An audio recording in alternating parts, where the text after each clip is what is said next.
Around 7 p.m. in October of 1988, a truck driver was making his way down I-95. As he drove, an overwhelming wave of exhaustion hit him. The last thing he wanted was to drive while drowsy, so he pulled into a rest area just south of Medway, Maine. The parking lot was empty, but he always made sure to scan his surroundings for safety. Satisfied, he climbed into his bunk and settled in for a rest. During the night, something woke him. He was aware of being conscious, yet he was enveloped in absolute darkness. There was no sound or movement, just an unsettling stillness. Then, he could feel himself begin to ascend, lifted by an unseen force. He was positioned horizontally, and he could sense himself rising through the black void. When the darkness finally gave way, he found himself in a circular domed room. Wisps of black mist curled around him before dissipating. Fully awake, he could no longer feel his body. He knew he was lying down, yet there was no sensation of pressure or touch beneath him.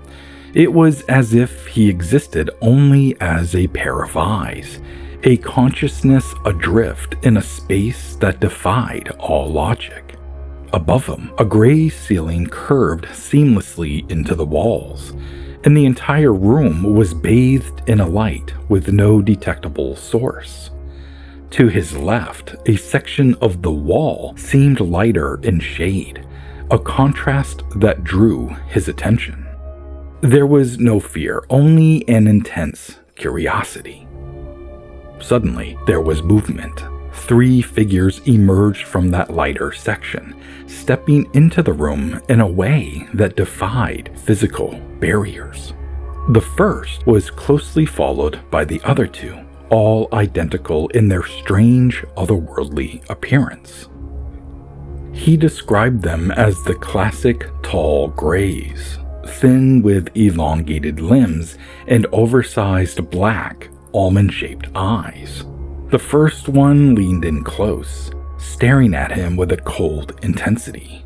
He met its gaze, and in that moment, a voice spoke directly into his mind. Quote, "You are a byproduct of a botched abortion." End quote. The words sent a shock through him. He didn't respond. He just stared back as the entity stood and rejoined the others. Then, that same entity produced a metallic circular device, holding it up for him to see before pressing it against the left side of his face. A searing electrical heat spread through his jaw, down his neck, and into his arm and leg. It wasn't pain in the traditional sense. It was worse.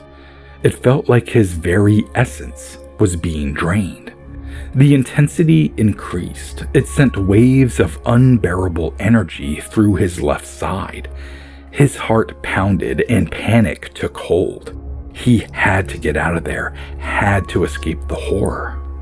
Just when he thought he couldn't endure another second, everything faded.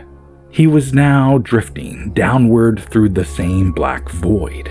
Then, he was back in his truck, awake, but the nightmare hadn't fully ended. His left side still buzzed with that weird electric sensation. He sat in the cab of his truck and stared solemnly into the night. He needed fresh air. Stepping outside, he could feel something above him. His skin crawled. He couldn't turn around. All that mattered was leaving, and he did just that. He drove 54 miles straight to Bangor, Maine, and checked into a truck stop. The next day, he replayed the experience over and over, trying to make sense of what happened and what those words could have meant. But deep down, he knew things had been strange for him since childhood.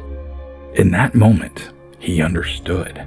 Something had been taking him since the day he was born.